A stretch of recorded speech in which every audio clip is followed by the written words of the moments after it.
Nous autres, les bipèdes, nous sommes sans cesse tournés vers le monde extérieur.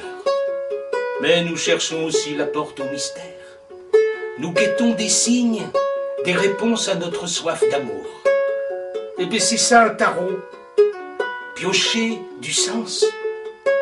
Celui-ci raconte, il était une fois un petit enfant bleu qui joue de la terre comme d'une mandole. Ritavan, c'est son nom, bleu et généreux comme les dieux bleus de l'Inde.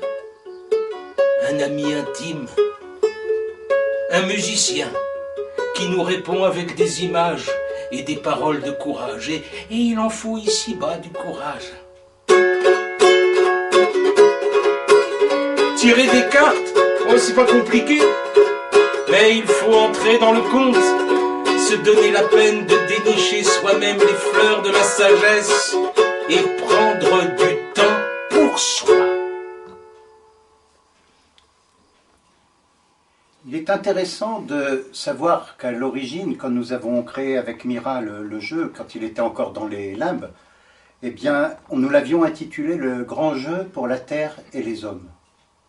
Et donc, c'est vraiment une énergie qui est très présente. Pourquoi? Parce que vous voyez sur chaque carte la terre. Et le symbolisme de la terre est très présent parce que nous sommes des fils de la terre, des enfants de la terre. Et tout ce que la terre vit, nous le vivons. Tout ce que nous vivons, la terre le vit. Et c'est ça qu'on voulait aussi partager avec vous à travers le jeu en lui-même. Mais par la suite, on l'a appelé Le Voyage de Ritavan. Et on aurait dû mettre, d'ailleurs, on pourrait mettre comme sous-titre Le grand jeu pour la terre et les hommes. Bon, alors voilà comment ça se passe. Ce matin, j'étais un peu chafouin.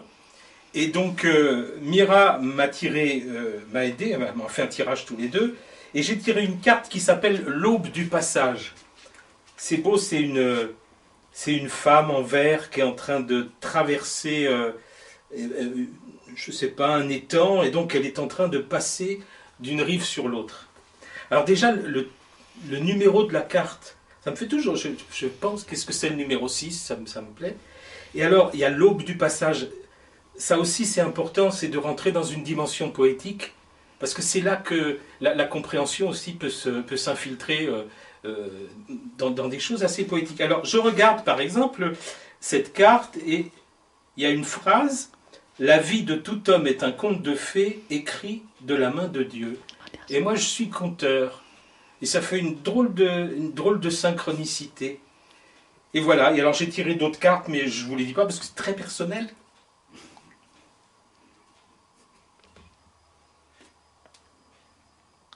Je vais vous présenter donc la nouvelle version du Voyage de Ritavan qui a été republiée sous cette nouvelle forme aux éditions Trédaniel, Le Courrier du Livre. Alors, un petit mot déjà sur le sens de Ritavan avant de commencer, parce que peut-être le voyage, ça vous dit quelque chose évidemment, le voyage, mais Ritavan, qui est Ritavan? Ritavan est un nom sanskrit qui veut dire le gardien de la loi. Rita en sanskrit c'est la loi cosmique, et Van, le gardien. Ritavan, le gardien de la loi.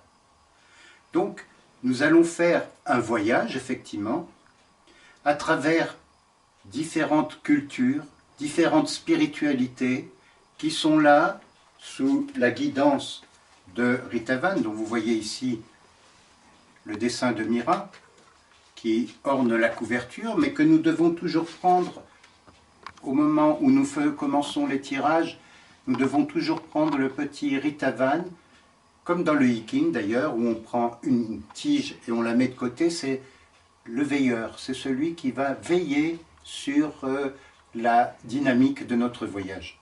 Donc on le met de côté, hein, il est là, il veille sur nous, il nous protège, et à partir de là, on va commencer le voyage. Le voyage, donc, c'est la réponse à une situation dans laquelle nous sommes, à un moment donné du voyage de la vie dans laquelle nous sommes en train d'évoluer. Nous traversons des périodes difficiles, d'autres plus joyeuses, d'autres plus gaies, et c'est ce que Rita Van va éclairer au fur et à mesure que nous avançons dans le tirage des cartes et dans le voyage à travers les enseignements qu'il nous propose.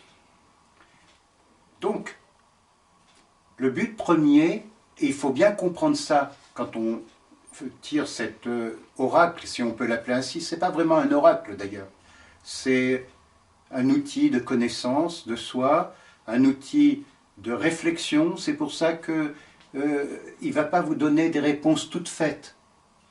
C'est très important de bien comprendre ça. Il vous demande, Rita Van, une introspection, un travail intérieur, un cheminement. Le voyage est un cheminement.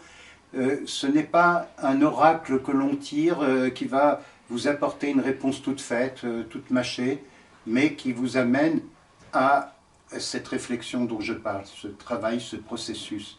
Ça prend du temps, ça peut paraître compliqué pour certains, mais ça ne l'est pas quand on travaille intérieurement. Donc c'est un travail de méditation. C'est pourquoi il est important de l'aborder dans un premier temps dans une atmosphère de recueillement et une atmosphère de profondeur intérieure. Voilà, donc pour l'instant,